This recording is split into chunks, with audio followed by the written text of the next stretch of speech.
Frente Parlamentar de Diálogo com as Torcidas Organizadas é instalada na Alerj. No Giro de Notícias, TRE retoma a campanha para registrar biometria dos eleitores. E plenário aprova projeto que prorroga prazo para motoristas aderirem ao programa IPVA em Dia. O Jornal da Alerj está começando agora.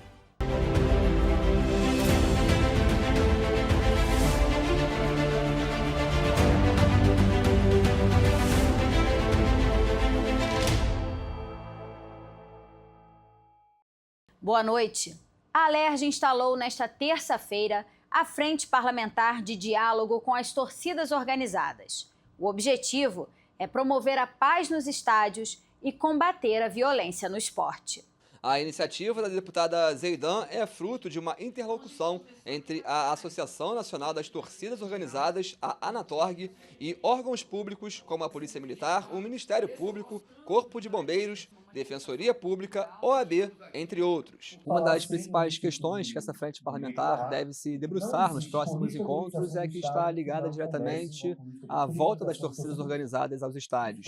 Aqui no Rio de Janeiro, pelo menos 5 torcidas estão proibidas de frequentar o estádio, torcidas essas dos 4 grandes clubes aqui do Rio de Janeiro. Por se tratar de um caso que envolve a segurança pública, diversos integrantes dessas torcidas organizadas se envolveram em episódios de violência. Existe um comum acordo entre os parlamentares e os integrantes dessas organizadas, de que essas punições impostas pelo Ministério Público e pelo próprio governo do Estado devem ser aplicadas no CPF dos torcedores baderneiros e não no CNPJ das torcidas. A Alerj já aprovou 2 projetos neste sentido e podem ser grandes aliados para este possível retorno. O projeto do deputado Carlinhos BNH, que é um dos integrantes da frente, determina que em todos os estádios do Rio seja instalado um sistema de reconhecimento facial nas catracas de acesso aos estádios.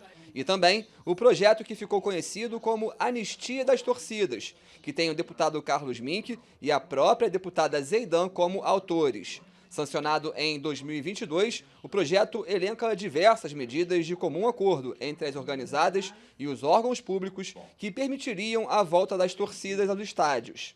A principal delas, um termo de ajustamento de conduta que até hoje ainda não saiu do papel. A gente veio buscar aqui dentro da Alerj, né, que é conhecida como a Casa do Povo, né, essa força, né, e esse braço amigo, né, tendo em vista que as torcidas querem ter o diálogo, querem desenvolver esse papel, né, junto às autoridades, né, principalmente também trazendo políticas públicas e projetos de leis que possam incentivar, né, o desenvolvimento dessas instituições junto aos seus adolescentes, jovens que começam na torcida organizada e mostrar para esses jovens o que de fato é uma torcida organizada. A torcida organizada é a bateria, é a faixa, é a bandeira, é as músicas.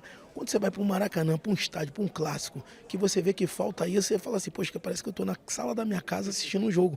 Então é uma covardia muito grande a gente punir um coletivo que vai para fazer uma festa por causa de uma meia dúzia de elementos que brigam numa estação de trem, às vezes brigam numa estação de trem longe do Maracanã e acaba punindo aquele torcedor que vai para o estádio para fazer a festa. Então o nosso intuito aqui é mostrar para quem de direito, para o poder público, que realmente tem que ter esse diálogo e a gente começar a punir quem tem que ser punido. A gente tem uma grande tarefa, que é falar com os outros poderes, conversar com as torcidas, estabelecer um clima democrático, educado, respeito para qualquer um poder ir para o estádio com seu filhinho pequeno, sem medo de uma pancadaria daquelas. Vamos avançar nesse sentido. Mais esporte, mais civilidade, menos violência. Coordenadora da frente, a deputada Zeidan falou sobre a importância da abertura do diálogo com as torcidas e o pioneirismo da Alerj em ser a primeira casa legislativa do Brasil a instalar uma frente parlamentar para tratar do tema. Uma comissão de torcedores deve ser organizada para deliberar os próximos encontros da frente. O que a gente quer com a frente é discutir com as torcidas, né, ações, aceitar sugestões, fazer um planejamento, né, em que a gente construa em conjunto políticas públicas e projetos de leis em defesa do direito de torcer. Né? Hoje nós vemos uma elitização dos estádios, a gente tem uma dificuldade da participação popular estar, né, dentro dos estádios. E é a torcida organizada que traz essa democracia que abrilhanta o futebol carioca e aqui no estado do Rio de Janeiro. Então eu posso dizer que nós saímos na frente. A frente sai na frente, porque essa vai ser a primeira frente parlamentar que vai discutir essa questão da paz nos estádios, do direito do torcedor, da democracia nos estádios e mais do que isso, né, da segurança pública em torno dos estádios, em torno da garantia, né, do torcedor organizado e do torcedor que vai com a sua família visitar e assistir um espetáculo de futebol. Veja agora no Giro de Notícias. O Tribunal Regional Eleitoral retomou a campanha para a biometrização do eleitorado fluminense. Quem ainda não tem a biometria registrada na Justiça Eleitoral já pode requerer a coleta de digitais em qualquer zona eleitoral ou central de atendimento ao eleitor em todo o estado. Com a reabertura do cadastro eleitoral, todos os serviços eleitorais voltaram a ficar disponíveis de modo presencial. Aquelas pessoas que vão tirar o título pela primeira vez ou ainda não tiveram a biometria coletada devem comparecer presencialmente aos postos eleitorais para a coleta dos dados biométricos. Os postos atendem de segunda a sexta, das 11 da manhã às 5 da tarde, sem necessidade de agendamento. Em todo o estado, cerca de 4 milhões de eleitores ainda não têm a biometria cadastrada, o que corresponde a 32% do eleitorado fluminense. A meta da Justiça Eleitoral é que 100% do eleitorado esteja biometrizado até o próximo pleito, em 2026, quando a digital deverá ser condição obrigatória para votar. O AquaRio, o maior aquário marinho da América do Sul, está completando 8 anos e lançou uma promoção especial para os visitantes que aniversariam em novembro. Até o dia 30 de novembro, quem nasceu no mês do aniversário do aquário terá entrada gratuita, desde que acompanhados por um visitante pagante. Para aproveitar o benefício, a emissão do ingresso cortesia deve ser feita exclusivamente pelo site, na opção Promoção Aniversário Aquário, não sendo possível retirar o ingresso gratuito diretamente na bilheteria. O AquaRio já recebeu mais de 7 milhões de visitantes desde a inauguração. Pacientes que conseguiram a cura do câncer estampam as páginas do Calendário dos Vencedores 2025 do Hospital São José, em Teresópolis, na região serrana do Rio. Com o tema Histórias que Curam, o material, que é uma referência ao Outubro Rosa e ao Novembro Azul, ajuda a conscientizar sobre o câncer de mama e de próstata e apresenta relatos de profissionais de saúde e pessoas que enfrentaram mais de 6 anos de tratamento e tiveram alta médica recentemente. O objetivo é levar uma mensagem sobre a possibilidade de cura e a importância de fazer os exames preventivos, além de prestar uma homenagem à força e resiliência desses pacientes. Para adquirir o calendário, é preciso fazer uma doação para o Centro de Oncologia através do site. A verba arrecadada será destinada à criação de um solário dentro da unidade de saúde para os pacientes oncológicos. O plenário aprovou hoje o projeto do deputado Luiz Paulo e do deputado licenciado Cláudio Caiado, que altera o programa IPVA em Dia. A proposta inclui na lei em vigor a possibilidade de parcelamento do IPVA de 2024, além de prorrogar o pedido para ingresso no programa, que vai poder ser feito até 30 de junho do ano que vem. O texto foi aprovado em regime de urgência e segue para análise do governador. O prazo para que os motoristas que querem parcelar o IPVA façam adesão ao parcelamento acaba em 29 de novembro, com todos esses feriados pela frente. Ora, não vai ter adesão nenhuma.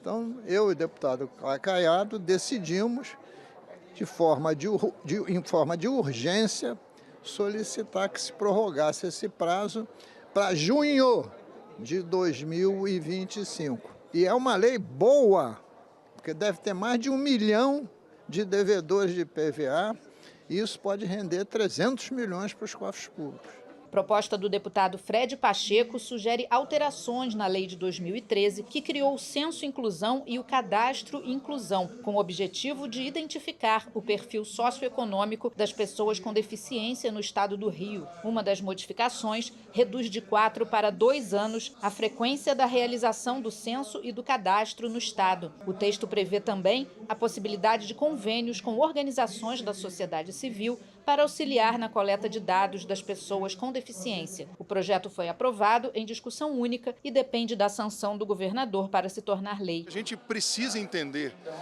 quem são essas pessoas, onde elas estão, para poder, de fato, ter um diagnóstico mais preciso e criar políticas públicas que sejam eficazes para, inclusive, alocando nas suas devidas secretarias, por exemplo. E o governador Cláudio Castro me pediu essa missão como presidente da Comissão da Pessoa com Deficiência, para que a gente reformular, atualizasse o projeto, porque essa é a intenção.